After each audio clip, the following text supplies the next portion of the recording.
Good morning guys. Sa ngayon nandito tayo sa Suba. Nagpaligo ng kabayo.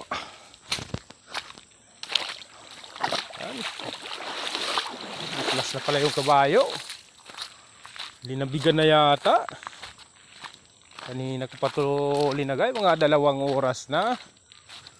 Linabigan na. Dito yung tinday na maliit. Yes, so bye-bye. Kabayo. Ligo tayo ng kabayo. Ligo ka ulit doon. Tara doon. Ligo.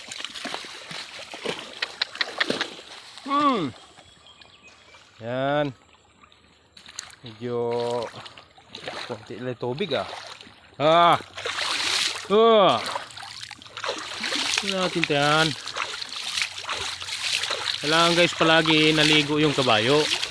Kahit araw-arawin mo liguin.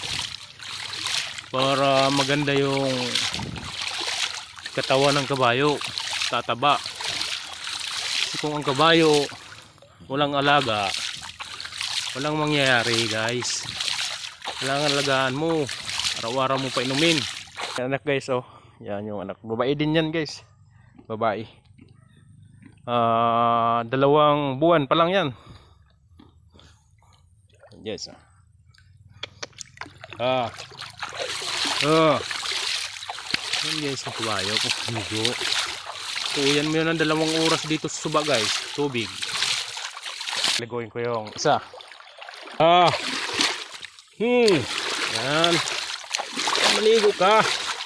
Para lumaki ka kaagad. Babae ito guys. Babae. Susunod, ito naman yung mga anak guys. Pag tinakalan to ng lalaki, buwang kita.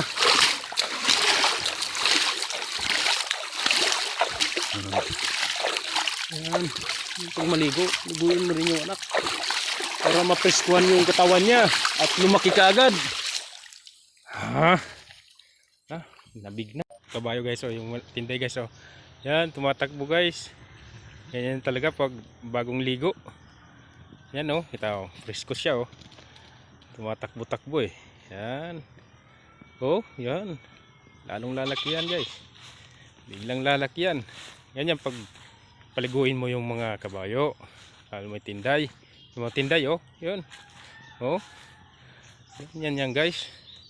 Liguan mo yan kasi pipreskuhan sila